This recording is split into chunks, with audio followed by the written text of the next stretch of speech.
Hey, I'm Anna Barton. I work for Bible Way of the Woman. It's a mission that together with Sylvia Kiji we are running, and we're working with ladies, for the ladies, to enhance their knowledge about the scripture, to help each other out with memorizing it, to be accountable to each other for the way how we live our life, so that we can be the great testimony that God expects us to be for others. Today I just want to ask you, who is your favorite disciple? Have you got one? Have you got one?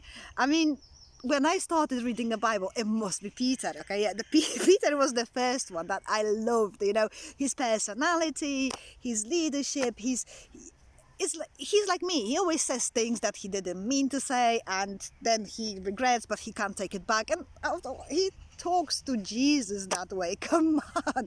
I mean, I have problems when I say silly things to my husband. I think, I really look silly now. He's gonna really think I have no clue what I'm talking about, because I get myself, like Peter, thinking more carnal than spiritual.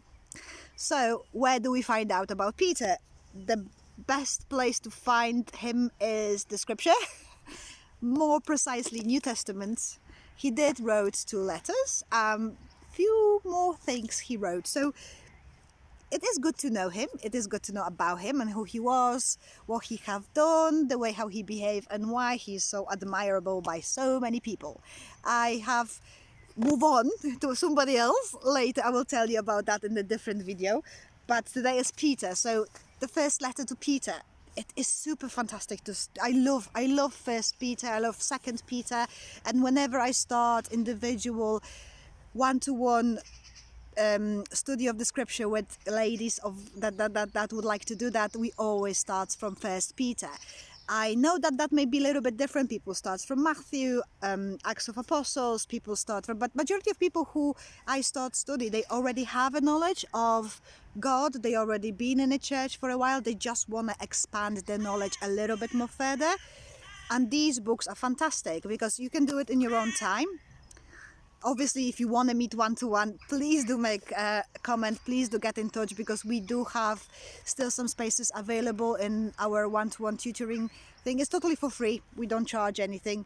Neither those books cost anything. They're for free. You can get them from the website and they're sending them to your house. So you can do it in your own time. You can meet with us as well on one-to-one study. We've got group classes, lots of things, but today it is about the book of the letter of Peter, the first letter to Peter of Peter.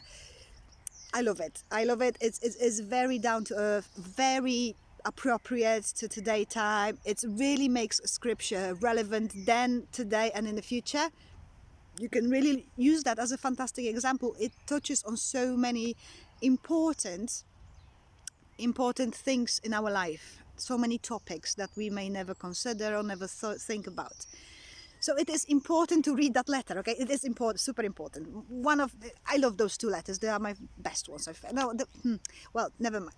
So First Peter, I'm rattling, you see, I'm rumbling now like probably Peter did so many times. That's why there's classes for the ladies, because I don't want any men to tell me I don't know what I'm talking about or I cannot make up my mind. I've got enough of that at home. So, going back to our disciple, First Peter, fantastic. I mean, you reading the scripture and I get excited. Every time I read when it's the turn to read the letter again, I get excited because I love it. And yet, I found out so much more by using this book alongside of the Bible. This is not the book that's going to replace the Bible. It cannot be taken instead of the Bible. You have to have a Bible to study this book, because it will make you look in the Bible for things that it is talking about.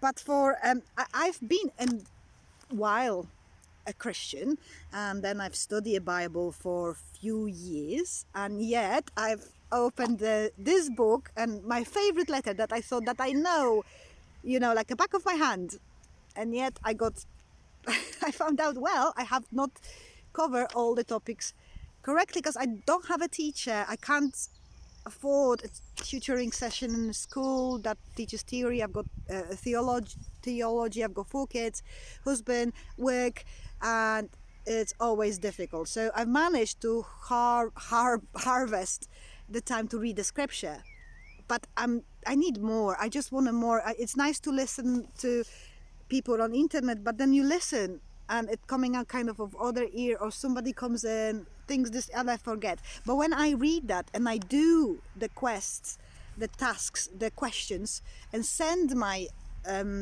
exams, I remember more. I find myself that in the conversation I remember where it was, because I remember studying that particular verse, that particular topic, that particular thing. So when somebody asks me, oh, how do you protect yourself from false teachers? Oh, I know where it was, because it was in Peter. So it is easier, much easier, and it makes me feel comfortable that I know my God that I'm talking about. So I do encourage you to read the book, do the exams, check your knowledge, check if you know enough about God to represent Him well. That's the only thing that matters in this world. So yes, explore, study and enjoy, and you will see me in the next video.